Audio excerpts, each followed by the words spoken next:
आप सुप्रीमो पप्पू यादव सिवान के राजद पूर्व सांसद स्वर्गीय शहाबुद्दीन के घर प्रतापपुर पहुंचकर शहाबुद्दीन के परिजनों से मुलाकात कर अपनी शोक संवेदना व्यक्त की एवं साथ ही उनके पार्थिव स्वरूप को जन्नत नसीब हो इसके लिए उन्होंने प्रार्थना भी की। पप्पू यादव ने कहा कि इस दुख की घड़ी में उनके परिजनों के साथ हैं। पप्पू यादव के शहाबुद्दीन के घर जाते ही राजद में खलबली मच गई। बिहार के राजनीतिक माहौल में फिलहाल भूचाल आया हुआ है। आइए सुनिए पप्पू यादव ने क्या कहा। बिहार से अशोक कुमार यादव की रिपोर्ट। हटा ही दीजिए लोगों ने। कोई शब्द है क्या? सब कुछ तो खो चुका है। एक आवाज जो सब करती है, जिन्होंने कभी फर्क नहीं किया किसी भी समाज, धर्म, मजहब, वर्ग, वर्ण, सबके लिए जिए उन्होंने।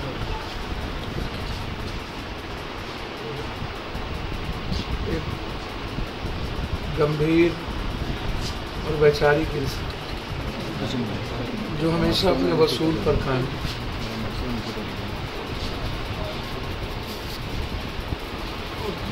जिनका अपना कोई जीवन नहीं था, हमेशा प्रिंसिपल के साथ राजनीतिक रूप से भी विचारों के साथ खड़े रहे, सामाजिक रूप से भी कंप्लीट रूप से इस इलाके में जो सामाजिक और राजनीतिक चेक एंड बैलेंस हुआ करता है, समाज को कंप्लीट एक न्याय, एक जस्टिस, उस व्यक्ति के रूप में उनकी पहचान। अलग बात है, बहुत सारी घटनाएं, बहुत सारी राजनीतिक प्रतिक्रियाएं, वो चलता रहेगा, वो चलता रहता है। जो लोग जीते हैं दूसरों के लिए, कई तरह की आलोचनाएं होती हैं, लेकिन मैं व्यक्तिगत रूप से कह सकता हूँ, एक साथ एमएलए बने, हमारा और उनका व्यक्तिगत रिश्ता आप सोच भी नहीं सकते हैं और समझ भी नहीं पाएंगे। मैंने व्यक्तिगत रूप से क्या खोया है उसका अंदाजा नहीं है, और मुझे लगता है कि सिवान के घर घर के लोगों ने अपने बेटे को खोया, एक सेवक को खोया, एक परिवार को खोया, एक रिश्ते को खोया। सपना ही सिवान का समाप्त हो गया, उम्मीदें आने वाली पीढ़ियों की समाप्त हो गई, विश्वास ही नहीं हुआ कि वो हम सबके बीच नहीं है, चले गए।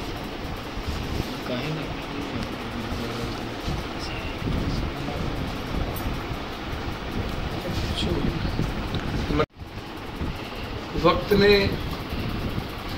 एक मजबूत आवाज़ और ज़िंदगी को आगोश में ले ली। अल्लाह ताला को ये मंजूर था, उसके सामने किसी की नहीं चली,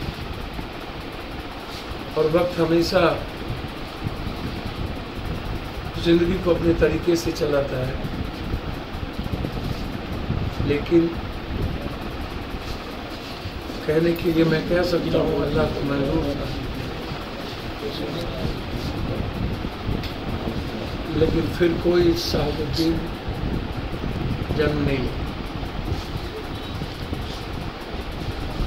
उस जैसा कोई नहीं। सर, इलाज में लापरवाही। मैं कई बार कह चुका हूँ,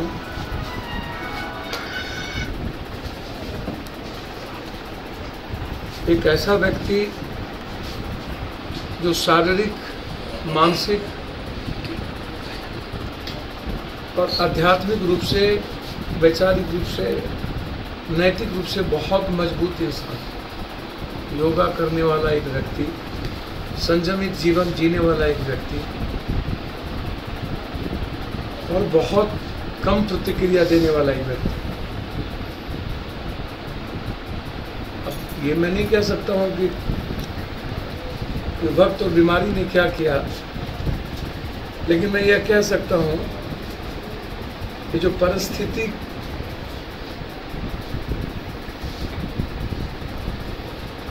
को सिस्टम ने खड़ा करके एक आवाज को बंद कर दिया। जिस व्यक्ति के चलते एक बड़ा सा कैनवास बना जिस दल का, वह दल और वह परिवार इस तरह से दूर होगा या कभी कल्पना नहीं की जा सकती। लालू यादव जी के बाद यदि पहली सिंगल कतार होती तो शहाबुद्दीन जी होते, परिवार नहीं। और मैं एक बात बहुत विनम्रता के साथ कहूंगा, एक व्यक्ति जिनको लालू यादव ने विरासत दिया है, उनकी भूमिका शहाबुद्दीन जी के व्यक्तिगत जीवन और राजनीतिक जीवन में संदिग्ध है। बहुत क्लियर मैं आपको, उनके तरीके, उनका आचरण, उनका चरित्र, उनका कैरेक्टर, उनके राजनीतिक परिपक्वता और परिपक्वता बिल्कुल, और वर्तमान के नएपन की राजनीति। लालू यादव जी के बारे में मैं इतना कह सकता हूं कि आज जिस परिस्थिति में है, भले वोट के वो ना आए पाए, लेकिन लालू यादव जी को आहत तो हुए हो, कष्ट तो हुआ हो। उस वक्त जन्म नहीं हुआ था लालू यादव के बेटे का, जब परछाई थे शहाबुद्दीन जी, उसके 91 में जन्म हुआ। और जब लालू जी संकट में आए थे तो गोदी में खेल रहे होंगे, और उस वक्त पल पल किसी ने जीवन दी। और आज यदि मैं एक बात अंतिम कहूंगा, यदि शहाबुद्दीन जी आलोचना के पात्र बने तो उसका कारण राजद और लालू यादव जी की सत्ता और सरकार। व्यक्तिगत जीवन में आलोचना के पात्र कम, और लालू यादव जी के साथ कंप्लीट रूप से उनका राजनीतिक और व्यक्तिगत लगाव आलोचना के सबसे ज्यादा पात्र बने। यदि यह व्यक्ति दल छोड़ के जदयू में चले गए होते, जो नीतीश जी चाहते थे, तो फिर ये दूध के धुले हो जाते और आलोचना का पात्र नहीं बनते। मुझे याद है भाजपा का वो दिन,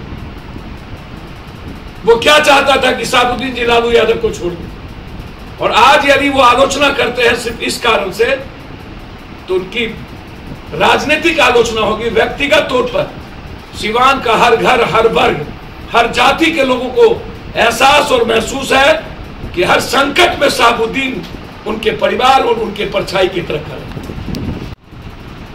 निश्चित रूप से ओसामा जी बहुत मजबूती के साथ लेके आ रहे हैं।